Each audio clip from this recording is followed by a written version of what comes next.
ना। अच्छा, अभी जो दो ऑब्जेक्ट आपस में अट्रैक्ट करते हैं, दो ऑब्जेक्ट, अच्छा अगर हम चलते चलते चलते चलते जा रहे हैं तो हम ये बिल्डिंग की तरफ अट्रैक्ट क्यों नहीं हो जाते?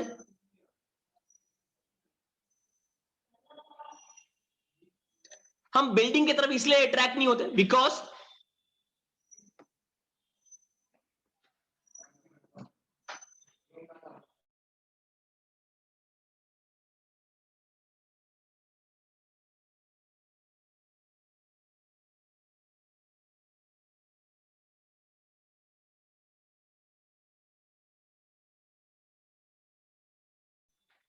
ना, सो ये दोनों आपस में कभी अट्रैक्ट नहीं होते। क्यों? बिकॉज हम लोग ऑलरेडी अर्थ की तरफ अट्रैक्टेड है। एक जो ह्यूज मास है अर्थ, हम अर्थ की तरफ अट्रैक्टेड है। हमारा मास उसके कंपेयर में काफी कम है। इवन दो इफ यू से सर हम एक बड़ा सी बिल्डिंग की तरफ अट्रैक्ट क्यों नहीं हो रहे? बिकॉज बिल्डिंग का मास अर्थ के सामने कुछ नहीं है। हमारा मास तो विल बी नेग्लिजिबल।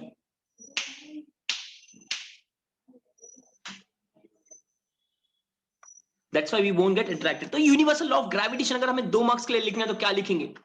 जितने भी ऑब्जेक्ट हैं यूनिवर्स में, every object in a universe attracts every other object with a force. अच्छा, ये दो चीज कौन से हैं? ये दो चीज हैं, product of their masses, underline किया ना, product of their masses and inversely proportional to the square of the distance. Sir ये इनवर्सली प्रोपोर्शनल का मतलब क्या हुआ? अगर डिस्टेंस कम तो फोर्स ज्यादा, और अगर डिस्टेंस ज्यादा तो फोर्स कम। इसी को हम लोग बोलते हैं इनवर्सली प्रोपोर्शनल। तो यूनिवर्सल लॉ ऑफ ग्रेविटेशन कौन सी दो चीज पे डिपेंड करता है? फिर से बोलूंगा, प्रोडक्ट ऑफ द मासेस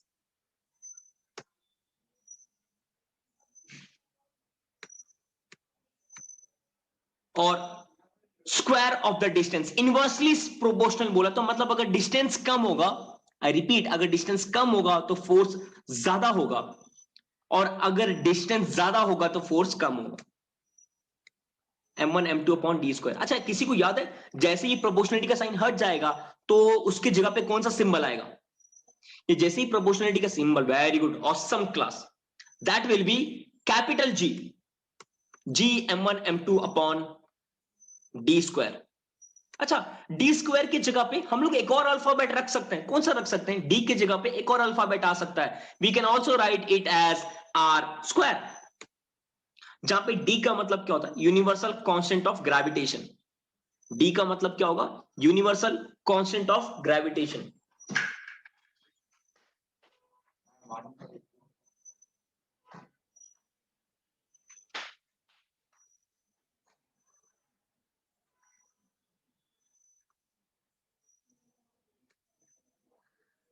तो let's see, yes G is right. अच्छा, अगर जैसे ही मैंने बोला मास ज्यादा तो फोर्स भी ज्यादा, मास कम तो फोर्स भी कम, अगर डिस्टेंस कम तो फोर्स ज्यादा, और डिस्टेंस ज्यादा तो फोर्स कम। चलो इसके बेसिस पे एक एग्जांपल लिखते हैं। मास डबल हो चुका है, मुझे जहां पर भी मुझे जी m1 m2 upon D square दिखाई देगा ना, जी m1 m2 upon D square, उसकी जगह पे मैं क्या रखूंगा? एफ रख दूंगा। क्या? जहां पर भी चार परिवार साथ में दिखाई दिए, कौन से? जी m1 m2 upon D square, उनके जगह पे मैं क्या रख दूंगा? एफ रख दूंगा। तो चलो जरा देखते हैं। मास डबल हो चुका है, जो दूसरा वाला अर्जुन था ना उसका मास डबल हो चुका है, तो 2 को बाजू में ले लो। ये 2 को बाजू में लिया तो एक तरफ कौन जमा हो गए? जी m1 m2 upon D square. तो जी m1 m2 upon D square है, ये चारों को मैं क्या लिख सकता हूं? ये चारों को, ये पूरे परिवार को मैं क्या लिख सकता हूं? एफ लिख सकता हूं। नाउ नाउ मैथमेटिकली हम लोगों ने प्रूव किया, अगर मास डबल हुआ तो फोर्स भी बढ़ा।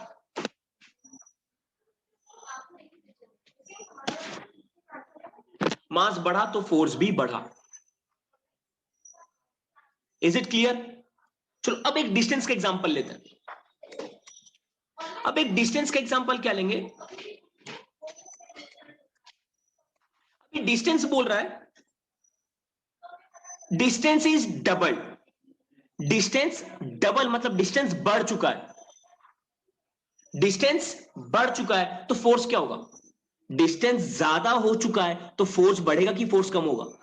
Force and distance are inversely proportional, तो अगर डिस्टेंस ज्यादा तो फोर्स कम, तो डिस्टेंस डबल हो चुका है, जी m1 अपॉन 2d स्क्वायर। अच्छा 2d स्क्वायर लिखते हैं कि 2d the whole square? We will write 2d the whole square, तो ये क्या हो जाएगा 1/4, बाजू में कौन जमा हो जाएगा? बाजू में कौन जमा हो जाएगा? जी m1 m2 upon D square. अच्छा ये जो बाजू में कंसंट्रेट हो गए जी m1 m2 upon D square, उनको हम लोग क्या लिख देंगे?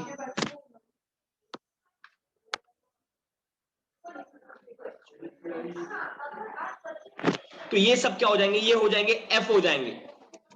यस अच्छा किसी ने पूछा था एफ डैश क्या है, किसी ने पूछा था एफ डैश क्या है? F dash is a new force,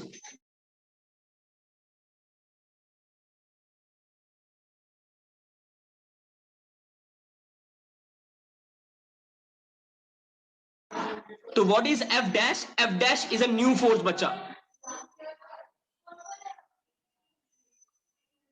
okay now so this is something called as Newton's universal law of gravitation. कुछ डाउट यहां पे? एनी डाउट ये कॉन्सेप्ट में?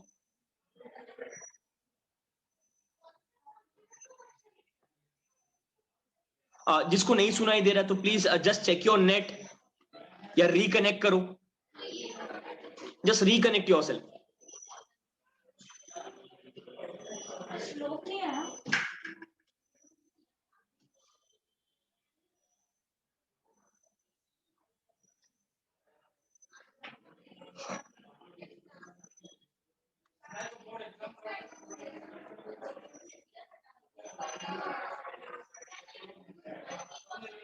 ओके नाउ तो let's move ahead, small G पे आते हैं। Small G, what is small G? What is small G? Small G is acceleration due to gravity. Capital G and small G में काफी फर्क है, दोनों में काफी फर्क है। That's acceleration due to gravity, मतलब जो ग्रेविटी की वजह से एक्सेलरेशन हो रहा है। बोलते ना सर इसने मस्ती किया, this was due to him.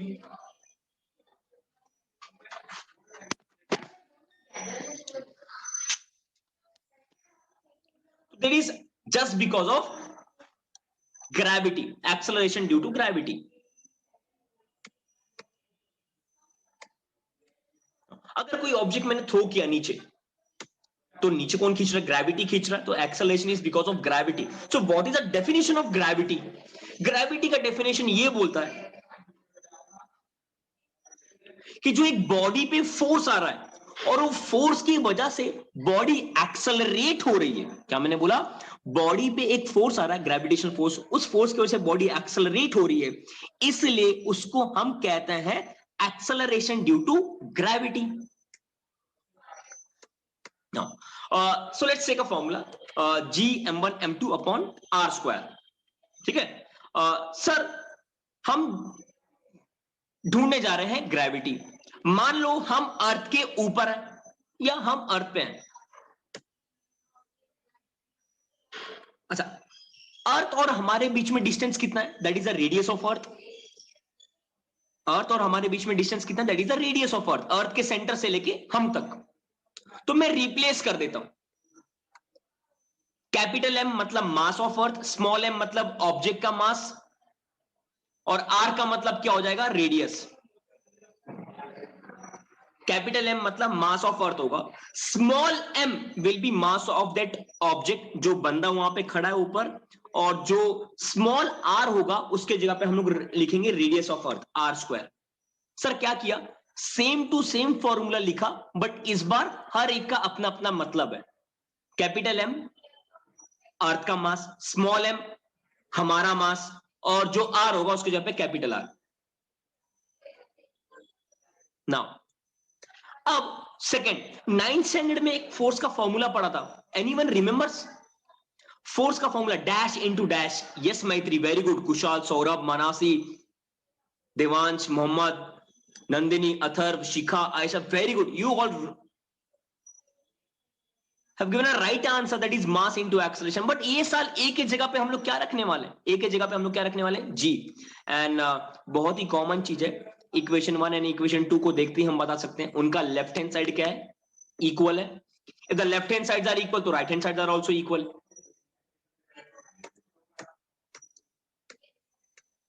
Now small M gets cancel. अच्छा ये स्मॉल एम कौन था? वेट, ये स्मॉल एम कौन था? स्मॉल एम अर्थ था कि हम थे? दैट इज ऑब्जेक्ट, हम. तो अब देखो हमारा मास ही कैंसल हो चुका है, हमारा मास ही कैंसल हो चुका है. तो क्या ग्रेविटी हमारे रहने और ना रहने पे फर्क पड़ेगा क्या? नहीं, हमारा वजूद ही नहीं है, हमारा कोई मतलब ही नहीं है. मतलब अगर अर्थ पे और 100 करोड़ लोग आ जाएं या अर्थ पे ऑब्जेक्ट्स खत्म ही हो जाएं, अर्थ को फर्क पड़ने वाला नहीं है. Gravity will remain same. Gravity किस पे डिपेंड करता है? उसके खुद के मास पे, रेडियस पे, यूनिवर्सल लॉ ऑफ ग्रेविटेशन. इसलिए देखो एट द एंड अर्थ भी हमारा ना रहा, अर्थ ने भी हमें धोखा दे दिया. तो याद रखना अर्थ की ग्रेविटी उसके खुद पे ही डिपेंड करती है, मास एंड रेडियस. तो फॉर्मूला क्या बना? G M upon R square. यहां पे भी एक चीज याद रखना, रेडियस कम होगा, अर्थ का रेडियस अगर कम हो जाएगा तो ग्रेविटी बढ़ेगा. अर्थ का रेडियस अगर कम हो जाएगा तो ग्रेविटी बढ़ेगा, और अगर अर्थ का रेडियस बढ़ जाएगा तो ग्रेविटी कम हो जाएगा.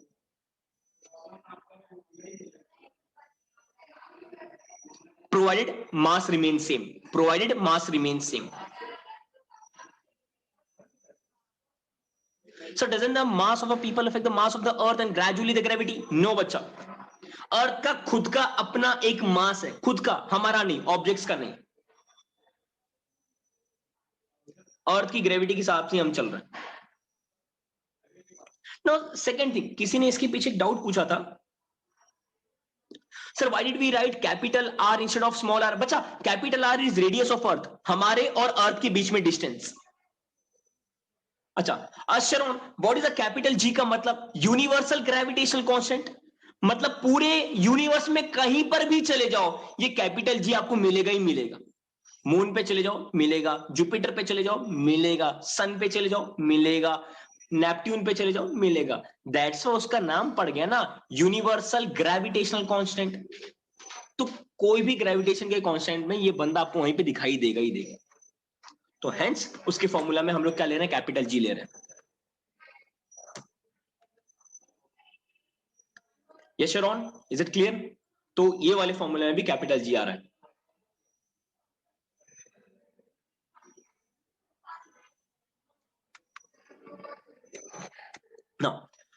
Value of G on the surface. अच्छा क्या ग्रेविटी सब जगह सेम है? प्रैक्टिस करना है बच्चा. जिसने पूछा क्या एग्जाम में आएगा कि नहीं, वी कांट से बोर्ड में, बट ये प्रैक्टिस करना है एक बार. अर्थ पे सब जगह ग्रेविटी अलग अलग है. बेसिकली पहले देख लेते हैं कि what is the gravity of earth. Gravity of earth is 9.77. अच्छा अगर 9.77 ऑप्शन में नहीं है तो दूसरा एक पक्का ऑप्शन आपको मिलेगा ही मिलेगा. कौन सा ऑप्शन मिलेगा? 9.77 नहीं है तो एक दूसरा ऑप्शन मिलेगा. नहीं, 9.8. 9.8 एक कॉमन एग्जांपल मिलेगा. 9.8 कॉमन वैल्यू. 9.8 क्या kilometre per second square, centimetre per second square की क्या आएगा इसका unit? It will be metre per second square. अब बाकी के जो बच्चे आंसर दे रहे थे ना 9.832, 9.78 समथिंग समथिंग समथिंग आंसर दे रहे थे ना बच्चा, आप लोगों ने आंसर तो राइट दिया बट वो थोड़ा अलग अलग मिलेगा. तो gravity on earth is very sad. SAD, sad में एस का मतलब क्या होगा? कोई बताएगा? रिवीजन कर रहे हैं हम लोग. एस का मतलब क्या होगा? Shape, altitude and depth. What are the, अच्छा कोई मुझे बताओ जरा, किसी ने क्वेश्चन पूछा है कि सर ये स्मॉल आर का मतलब क्या होता है? आर और डी तो सेम होते हैं ना, वो दोनों किसको रिप्रेजेंट करते हैं? जैसे H हाइट के लिए, A एक्सेलरेशन के लिए. बच्चा जिसने भी पूछा ना कि सर ये R और D किसको रिप्रेजेंट करते हैं, दे रिप्रेजेंट डिस्टेंस, रेडियस और distance. Okay now let's talk about the shape.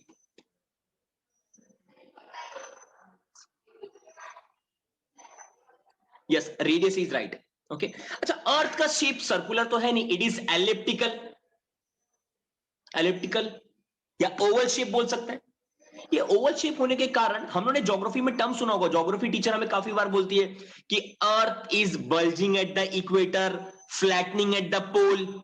सुना है ना, ये जीके है हमारा। Bulging at the pole, flattening at the sorry bulging at the equator, flattening at the pole. तो ये अर्थ की शेप के कारण, just because of this, just because of the shape,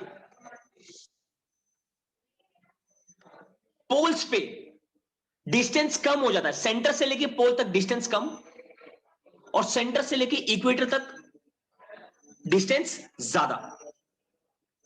now अगर डिस्टेंस कम है, सेंटर से लेके पोल तक डिस्टेंस कम है, तो ग्रेविटी कैसा होगा? डिस्टेंस कम तो ग्रेविटी ज्यादा। Distance and gravity are inversely proportional.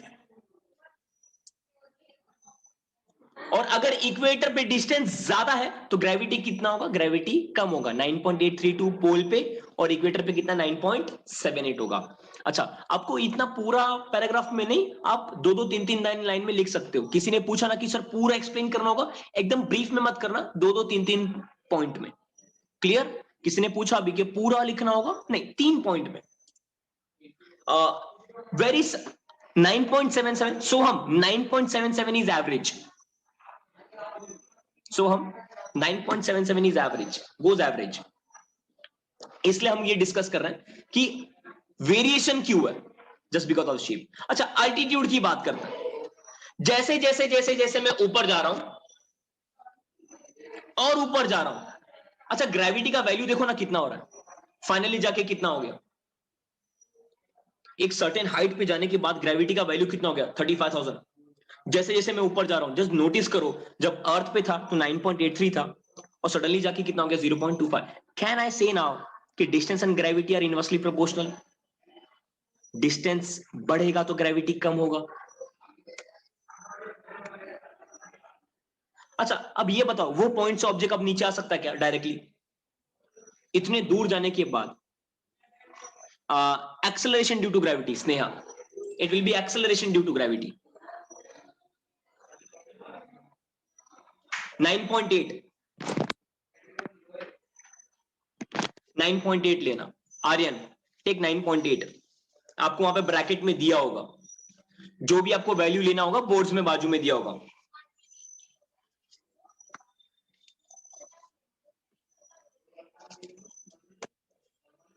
Last जो चीज बचा हुआ है दैट इज डेप्थ। अच्छा, जैसे जैसे डेप्थ के बारे में बात कर रहे हैं, G is equal to capital G capital M upon R square.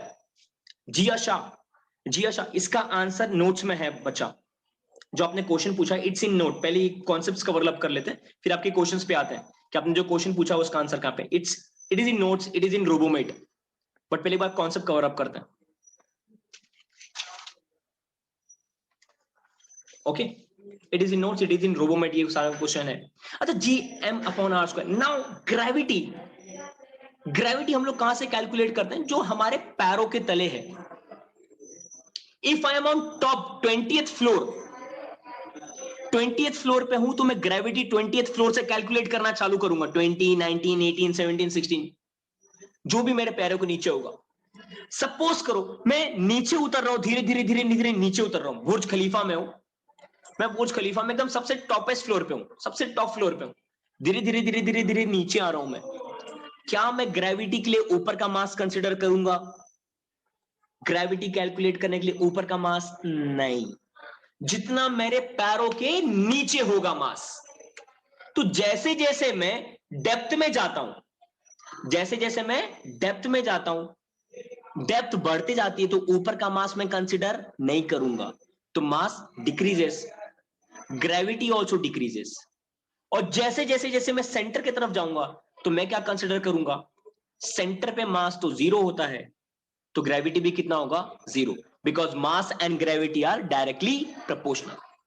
तो याद रखना, ग्रेविटी कैलकुलेट करने के लिए अपने ऊपर के मास को कंसिडर नहीं करते हैं, आपके पैरों के नीचे जितना मास होगा उसको कंसिडर करेंगे।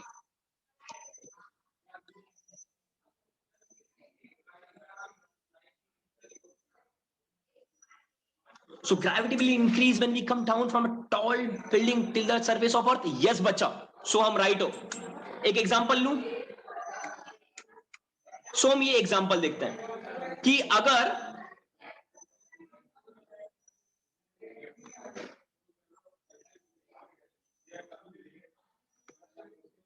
ये माउंट एवरेस्ट है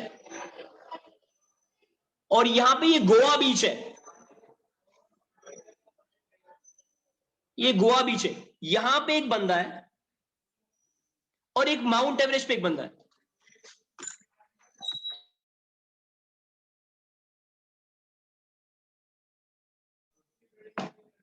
अच्छा अब बताओ मुझे ग्रेविटी ज्यादा कहां पे होगा? माउंट एवरेस्ट के टॉप पे ग्रेविटी ज्यादा होगा कि गोवा बीच पे ज्यादा होगा, ये नीचे?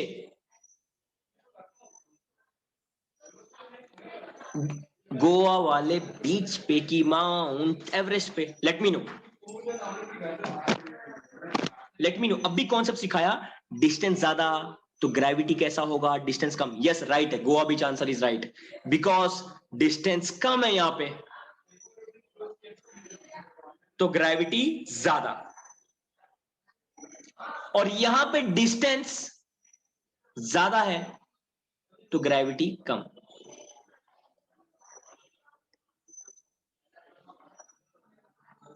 Is it clear?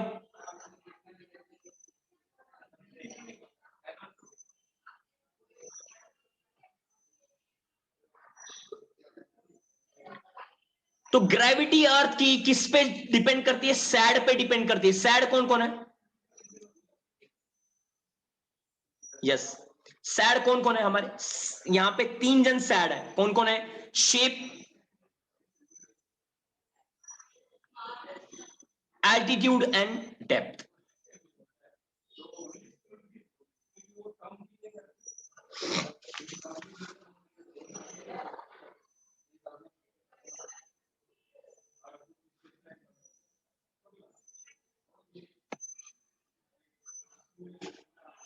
Shape, altitude and depth.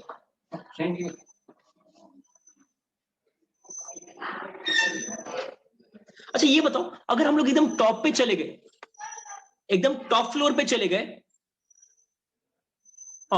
Space में चले गए, हम कहीं ना कहीं स्पेस में चले गए, और स्पेस में जाने के बाद ग्रेविटी बहुत कम हो जाती है तो हमें वेट भी बहुत कम होता है. उस कंडीशन को हम लोग क्या बोलते हैं?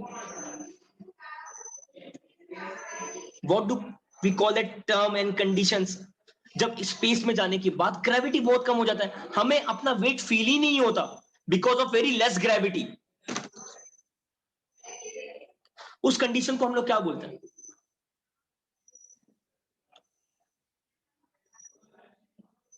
उस कंडीशन को हम लोग बोलते हैं वेटलेसनेस, जो कि किसकी वजह से आती है? फ्री फॉल की वजह से आती है ना. अच्छा what is free fall? Free fall हम कब कंसिडर करते हैं? कि जब एक ऑब्जेक्ट के ऊपर 2 फोर्स लग रहा है, 3 फोर्स लग रहे हैं, 4 फोर्स लग रहे हैं, कि सिर्फ ग्रेविटी अप्लाई होता है.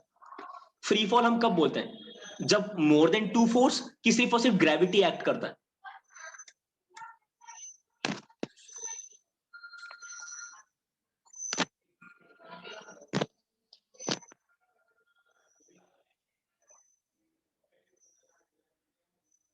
Falling under the influence of gravity. Because अगर अर्थ पे मैं इसको गिरा रहा हूं, अगर अर्थ पे मैं गिरा रहा हूं तो काफी सारे फोर्स लग रहे हैं उसके ऊपर, एटमॉस्फेरिक फोर्स, फ्रिक्शनल फोर्स वगैरह वगैरह वगैरह फोर्स लग रहे हैं.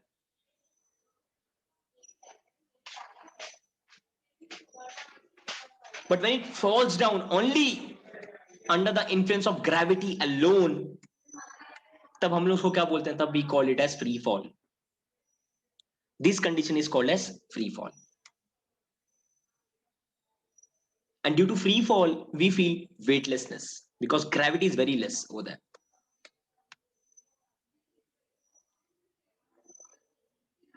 Now,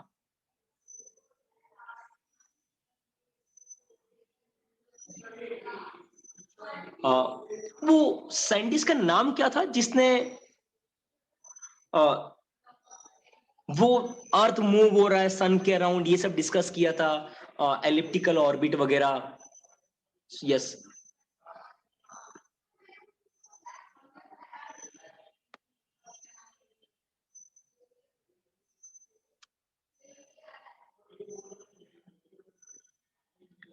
it was Johannes Kepler. Johannes Kepler की अपने आधे से ज्यादा लाइफ ना, जोहानस केपलर की अपने आधे से ज्यादा लाइफ उसकी सिर्फ और सिर्फ एस्ट्रोनॉमी में चली गई। आधे से ज्यादा life went in astronomy. Johannes Kepler was a person जिसने ये बताया पूरे वर्ल्ड को कि earth is revolving around the sun ना। उसके पहले भी काफी साइंटिस्टों ने बताया था, but they were beheaded. But Johannes Kepler was a person जिसने फाइनली प्रूव करके दिया, एंड ऑफ कोर्स मेहनत काम आई। लाइफ का आधे से ज्यादा टाइम उसने एस्ट्रोनॉमी में दे दिया, स्पेस की स्टडी में दे दिया। तो जोहानस केपलर ने सबसे पहले क्या बोला कि सर, जो प्लैनेट है ना, प्लैनेट कोई भी सोलर सिस्टम का प्लैनेट सन के अराउंड घूम रहा है, सर्कुलर ऑर्बिट नहीं है, that orbit is elliptical orbit.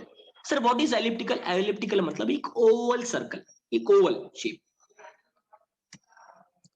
तो सबसे पहला आंसर आया यहां पे कि एलिप्स में होता क्या है, एलिप्स में दो फोकस होते हैं।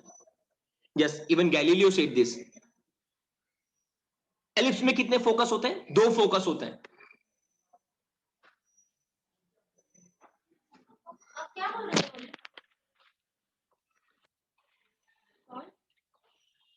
कौन हो रहा है? तो फोकस कितने यहां पे एलिप्स में? दो। तो याद रखना, what is the profit of ellipse? It have to focus, F1 and F2.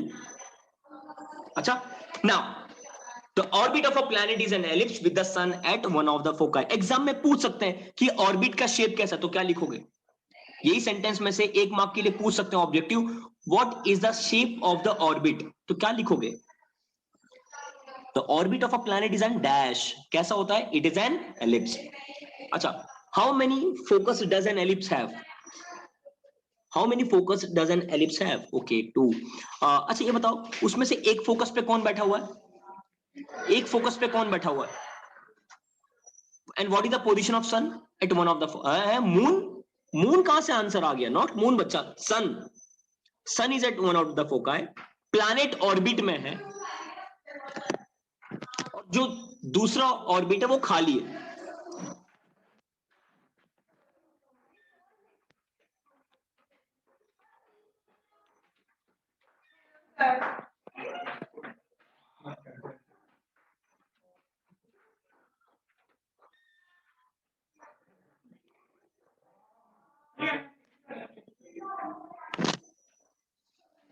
The sun at one, does the sun changes its position from one focal point to another?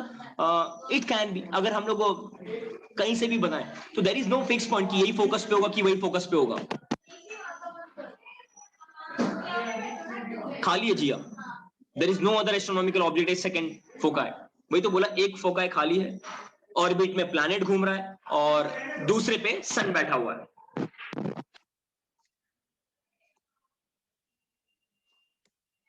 Second law, does the sun changes its position? क्या does the really sun changes its position? आपको क्या लगता है, सन क्या really में position अपना change करेगा? No, सन अपना चेंज पोजीशन नहीं करता, वो वहीं पे है। सेकेंड ऑर्बिट टॉक्स अबाउट कि एक छोटा सा डिस्टेंस कवर अप करने के लिए एक दिन लिया, दूसरा बड़ा डिस्टेंस कवर अप करने के लिए एक दिन लिया, मतलब सेम टाइम आ रहा है, ऑलमोस्ट सेम टाइम आ रहा है, और तीसरा बड़ा डिस्टेंस कवर अप करने के लिए भी सेम दिन लिया, एक ही दिन लिया, सेम टाइम है। कोई मुझे बता सकता है यहाँ पे चेंज क्या हो रहा है? यहाँ पे चेंज क्या हो रहा है? एक कम डिस्टेंस के लिए भी एक दिन, ज्यादा डिस्टेंस के लिए भी एक दिन। तो यहां पे स्पीड, वेरी गुड, स्पीड। जहां पे डिस्टेंस कम है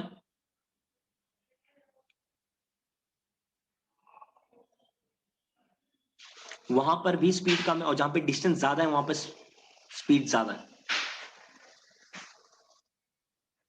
तो what does this law says? ये लॉ ये बताता है कि सर, जो प्लैनेट डिस्टेंस कवर अप कर रहा है is equal areas in equal interval of time.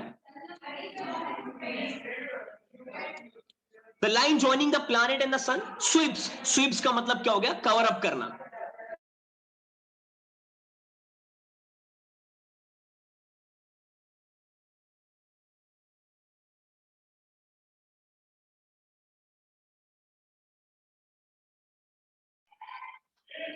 Covers equal areas in equal interval of time. अच्छा ये बताओ, अगर एग्जाम में पूछा कि which law of Kepler explains about area and time, तो क्या आएगा आंसर? सिर्फ डेफिनेशन एग्जाम में पूछ सकते हैं कि which law of Kepler explain us about distance and time या area and time, that is Kepler's second law.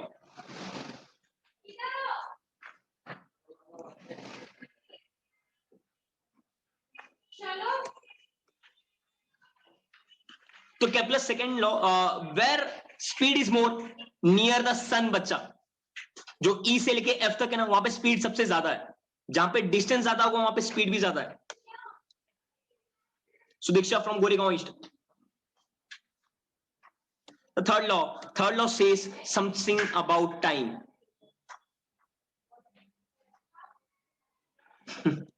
So here we have a foodie. Example Saurabh.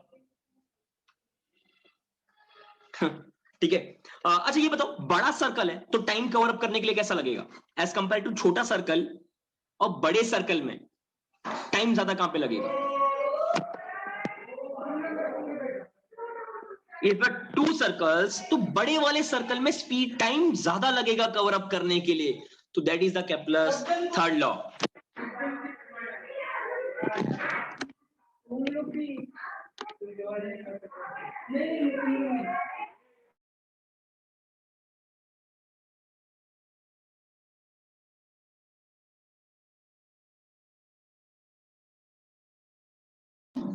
तो बड़े सर्कल में ज्यादा टाइम लगेगा, that is the Kepler's third law. Kepler's third law क्या बोल रहा है कि टी को जो है उसने बोला period of revolution around the sun, और आर को बोला मेन डिस्टेंस. सीधी सी बात है ना, डिस्टेंस ज्यादा टाइम ज्यादा, डिस्टेंस कम टाइम भी कम.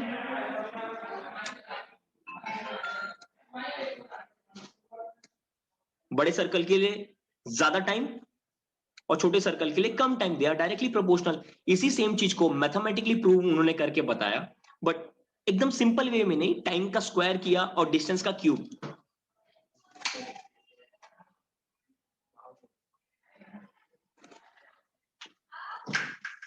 ना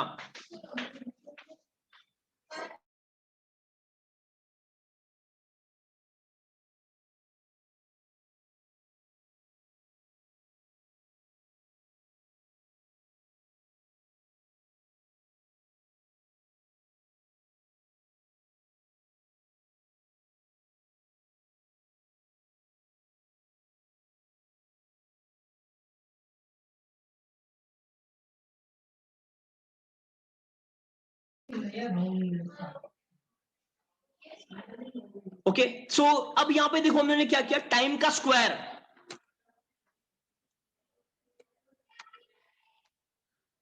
टाइम का स्क्वायर एंड डिस्टेंस का क्यूब. तो T square directly proportional to R cube. अच्छा, प्रोपोर्शनल की जगह पे क्या आ गया, के आ गया. तो कितना भी प्लैनेट ले लो, कितना भी प्लैनेट ले लो, T square upon R cube. Sir one कैसे आया बच्चा? वो वन नहीं है, दैट इज अ पहले वाले प्लैनेट के लिए वन, दूसरे वाले प्लैनेट के लिए टू, दैट इज T1. हम लोगों ने कंसिडर किया हुआ यहां पे, पहला वाला वन, दूसरा वाला two. Yes, K is not equal to one, K can be any value, K की वैल्यू कुछ भी हो सकती है. नंदिनी, जो कांस्टेंट की value, there might be a certain value. तो T square is directly proportional to R cube. अच्छा, अगर ये टी को हम लोग क्या बोलते हैं, we call this T as square of period of revolution is directly proportional to cube of the mean distance. ये ऊपर फॉर्मूला दिख रहा है, फॉर्मूला बॉक्स में, T square directly proportional to R cube. तो सिंपल टी को हम लोग ने क्या बोला, square of period of revolution directly proportional to R को हम लोग क्या बोले, cube of mean distance. R हमारा क्या है, आर हमारा मेन डिस्टेंस है. तो आर का हम लोग ने क्या किया, क्यूब किया, cube of the mean distance. किसके बीच में, from of the planet from the sun. किसका, of the planet from the sun. अब ये पूरी चीज को हम लोगों ने एक सेंटेंस के फॉर्म में फ्रेम कर दिया, जो कि ऊपर फॉर्मूला के फॉर्म में था, नीचे सेंटेंस के फॉर्म में आ गया. एक बार फिर से रिवाइज करना, square of period of revolution किसके, around the sun is directly proportional to cube of the mean distance of the planet from the sun.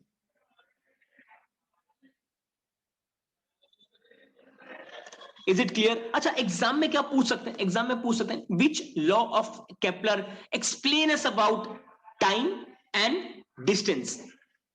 Time and distance कौन बात कर रहा है? केपलर का third law. If R increases time also increases. ये सीधी सी बात है ना. डिस्टेंस ज्यादा, टाइम भी ज्यादा. बड़े सर्कल का चक्कर काटने के लिए ज्यादा टाइम लगेगा एज कंपेयर टू छोटा वाला सर्कल. तो ये 3 लॉ है. एग्जाम में आपको बस सेंटेंस याद करना है, सिर्फ सेंटेंसेस याद करके लिखना है. बेसिकली बस 3 मार्क. 3 सेंटेंसेस लिखो, 3 मार्क मिलेगा. 3 सेंटेंसेस 3 मार्क. अच्छा, फर्स्ट लॉ किसके बारे में था? प्लैनेट के ऑर्बिट्स के बारे में. सेकेंड लॉ किसके बारे में था? एरिया एंड टाइम के बारे में. Equal areas and equal interval of time, area and time. और थर्ड लॉ किसके बारे में था? Distance and time. Square of period of revolution that is time, cube of the mean distance. ये 3 law, सिर्फ आपको 3 लॉ लिखने और कुछ नहीं करना है. सिर्फ और सिर्फ आपको 3 लॉ लिखना है. तो इसके पहले कोई मुझसे पूछ रहा था, is it clear for them ये केपलर का लॉ? अब आपके लिए केपलर का लॉ क्लियर है? First law, ellipse orbit, equal areas, equal interval of time, square of period of revolution, and directly proportional to cube of mean distance.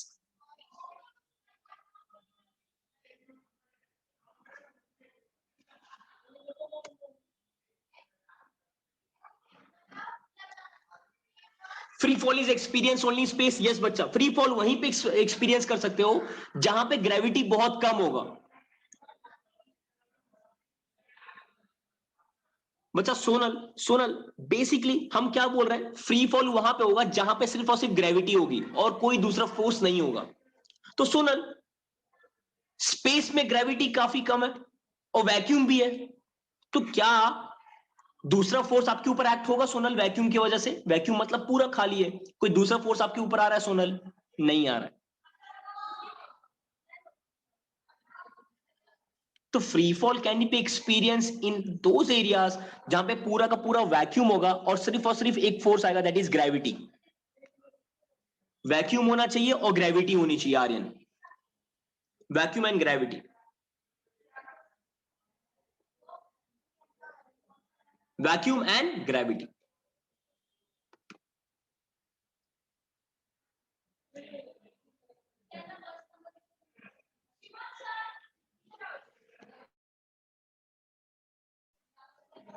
ना अच्छा, वो अगर हमने एक ऑब्जेक्ट को बहुत ही कम वेलोसिटी के साथ ऊपर प्रोजेक्ट किया तो वो due to very less velocity वो नीचे गिर जाएगा फिर से.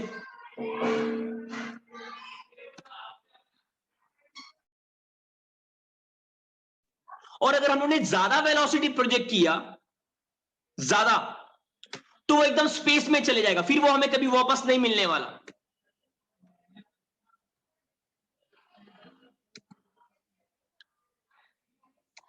और सेकेंड थिंग, तो हमें अपने रॉकेट को ना एकदम दूर फेंकना है ना एकदम पास में वापस गिरा देना है.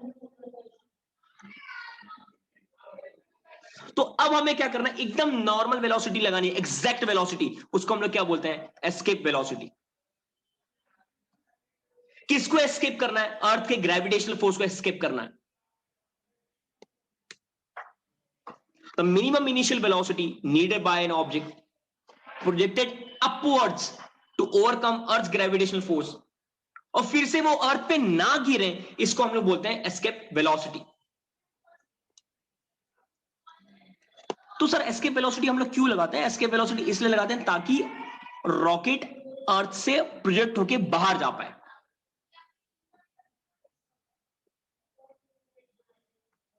ना, अब सबसे पहला कंडीशन क्या है इसका डेरिवेशन का? कि ऑब्जेक्ट को सबसे पहले अर्थ पे रखो. तो सारा का सारा डिस्टेंस हम लोग कहां से मेजर करते हैं? From the centre of the earth. Centre of the earth से लेके ऑब्जेक्ट के डिस्टेंस, ऑब्जेक्ट के सेंटर तक हम लोग क्या लेंगे, आर लेंगे। तो सबसे पहले अर्थ पे क्या चेक करोगे, काइनेटिक एनर्जी चेक करोगे। काइनेटिक एनर्जी क्या है, हाफ एम बी स्क्वायर। और पोटेंशियल एनर्जी क्या होगा, पोटेंशियल एनर्जी जी की जगह पे आप लोग रखोगे G M upon R square, और एच की जगह पे रखोगे R. R and R gets cancel, and due to against the gravity sign क्या आएगा, minus. Due to against the gravity sign आएगा माइनस, तो minus G M M upon R. Total energy कितना हो जाएगा, दोनों को प्लस कर दो। अब किसी ने पूछा कि सर दोनों के बीच में डिफरेंस क्या है, क्रिटिकल एंड एस्केप वेलोसिटी के बीच में, तो प्लीज याद रखना क्रिटिकल वेलोसिटी ऑर्बिट में होती है। पहुंचने के बाद जब वो घूमना चालू करता है तब हम लोग बोलते हैं क्रिटिकल वेलोसिटी। बट ऑर्बिट तक पहुंचने के लिए जो हम लोग वेलोसिटी अप्लाई करते हैं ना बच्चा, उसको हम लोग बोलते हैं एस्केप वेलोसिटी। क्लियर? जब तक आप ऊपर गए,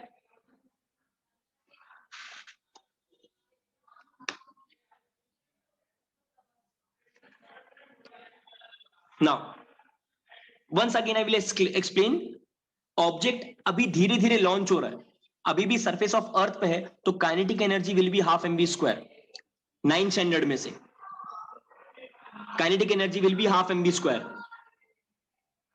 पोटेंशियल एनर्जी क्या होगा, minus G M M upon R. दोनों को प्लस कर दो।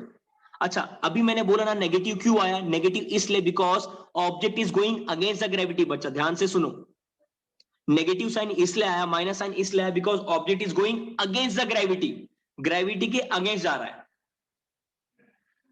Yes Nandini, yes Ashwini. अच्छा, अब स्पेस में जाने के बाद वो थोड़ी देर के लिए रुक जाएगा, जब वो रुक जाएगा तो वेलोसिटी विल बिकम जीरो।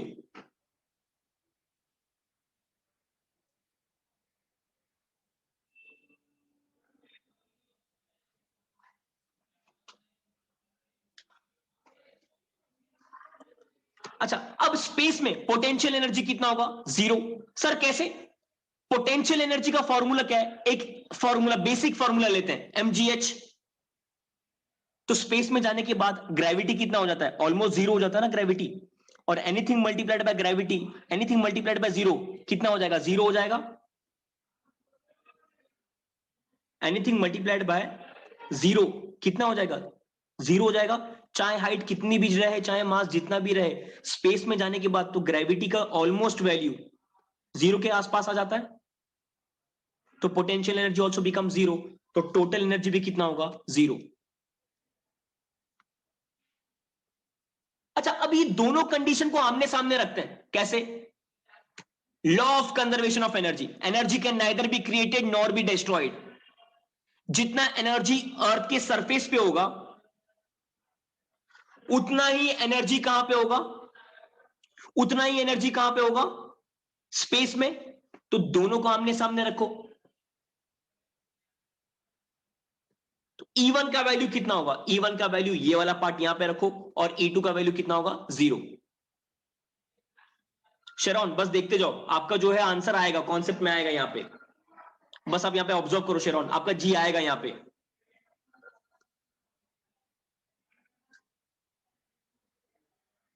कोई भी कंडीशन में जी आएगा।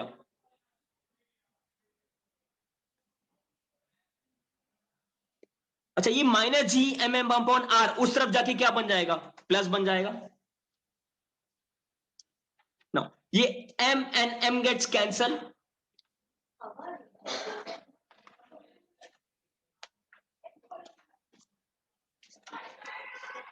अभी टू क्रॉस मल्टीप्लाई के उस तरफ जाएगा, it will become two G M upon R. ये स्क्वायर हटाने के लिए हम लोग क्या करेंगे, taking square root on both the side.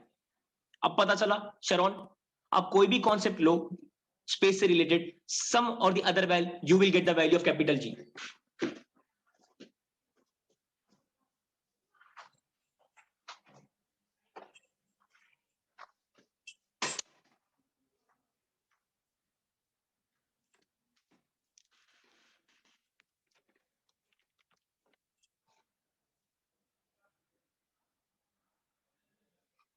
Root two G M upon are.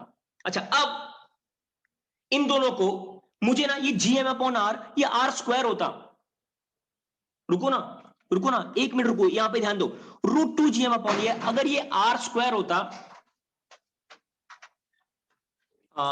Aryan Elton, ये देखो मैंने अभी फिर से एक फाइनल मैंने बोला, ध्यान दो यहां पे, ये देखो यहां पे ध्यान देखो, एल्टॉन एम के जगह पे हम लोगों ने एम लिया, जी के जगह पे GM अपॉन आर स्क्वायर लिया, एच के जगह पे आर ले लिया, बचा R and R gets cancel.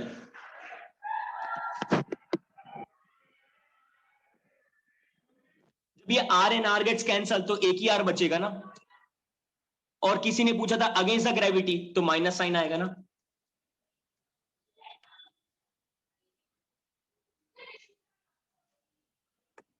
आप समझा? अच्छा, अब ये आर को आर स्क्वायर बनाने के लिए multiply and divide by R, क्या किया?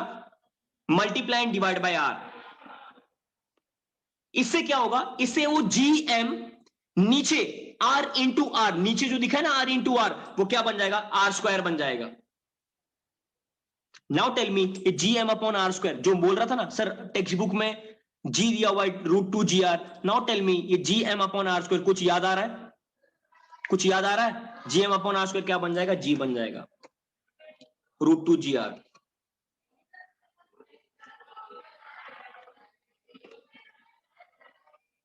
तो सबसे पहले अर्थ पे लो, क्या अर्थ पे लोगे? काइनेटिक एनर्जी, पोटेंशियल एनर्जी, दोनों को प्लस कर दो, you will get total energy. फिर स्पेस में तो सब कुछ जीरो होगा, तो टोटल एनर्जी भी जीरो। दोनों को आमने सामने कैसे रखोगे? Law of conservation of energy, एक तरफ जीरो और एक तरफ half mv² minus GM upon R, उस तरफ जाके plus MNM gets cancel, 2 cross multiply होके चले जाएगा, taking square root on both the side, √2GM upon R. अब ये नीचे आर स्क्वायर बनाने के लिए multiply and divide by R किया, तो ये क्या बन गया? GM upon R square. अच्छा, दोनों लिख सकते हो। सुजीत लास्ट यहां तक आओ, √2GR तक, सुजीत √2GR तक आना है सुजीत, समझा? एग्जाम में हमें √2GR तक प्रूव करना है पूरा। अच्छा, anyone remembers what is the escape velocity on earth? अगर सैटेलाइट को और रॉकेट को लॉन्च करना है अर्थ से, तो उसका वेलोसिटी होना चाहिए ये फॉर्मूला यूज करके, दैट विल बी 11.2 किलोमीटर्स पर सेकेंड। 11.2 किलोमीटर्स पर सेकेंड मतलब दिल्ली से मुंबई सिर्फ और सिर्फ 2 मिनट्स में। अगर ये वेलोसिटी के साथ अगर ट्रेन ट्रेवल करे या कुछ और ट्रेवल करे कोई ऑब्जेक्ट, तो वो दिल्ली से मुंबई कितने मिनट में पहुंचेगा? 2 मिनट्स में। मतलब बोरीवली टू मीरा रोड 1 सेकेंड में। क्या बोला? अगर एक ट्रेन बोरीवली से मीरा रोड की तरफ जा रही है, वो 1 सेकेंड में पहुंचेगी, इतना ज्यादा speed. Remember, prepare well accordingly. Boards में 40 on 40 आते हैं आराम से। कैसे? ऑब्जेक्टिव्स कवर अप करो, practical based questions cover up करो, गिव रीजन कवर अप करो, ब्रीफ। तो try to cover up maximum part by part. पहले गिव रीजन, पहले ऑब्जेक्टिव्स, पहले एक ऑब्जेक्टिव्स वगैरह में मार्क्स नहीं जाने चाहिए आपके। आराम से 40 on 40 आएंगे, बिलीव मी, बहुत इजी क्वेश्चंस आएंगे। Try to solve all the papers, कोई भी प्रीलिम मिस मत करो। Try to watch रोबोमेट।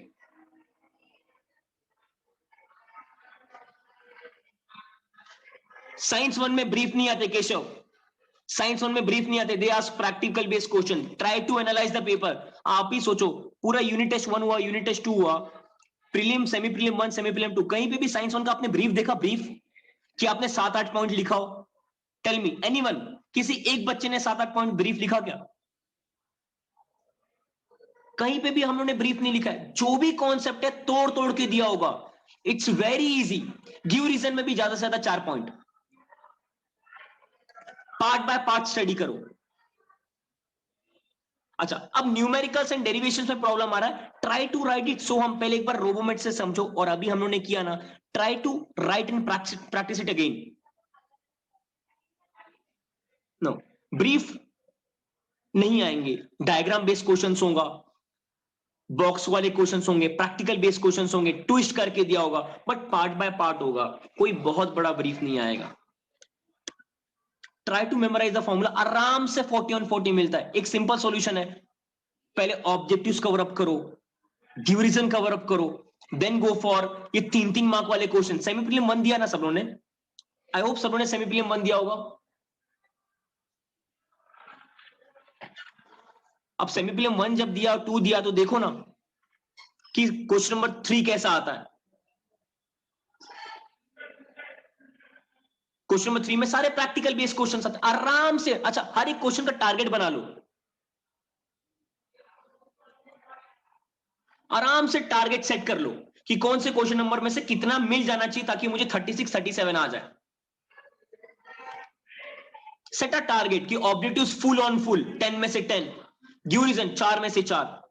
What is the Newton inverse square law? बच्चे ही निकाल दिया आपके पोर्शन में से, ओमिटेड है,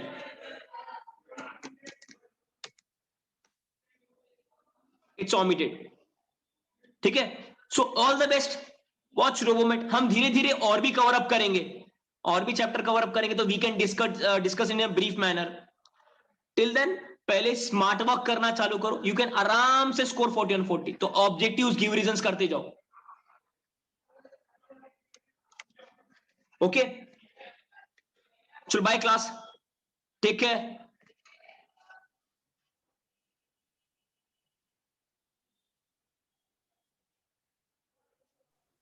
स्टूडेंट आपको लेफ्ट नहीं होना है लेक्चर से। हाँ ma'am, student please be here in the lecture class, please be here, all the students please be here.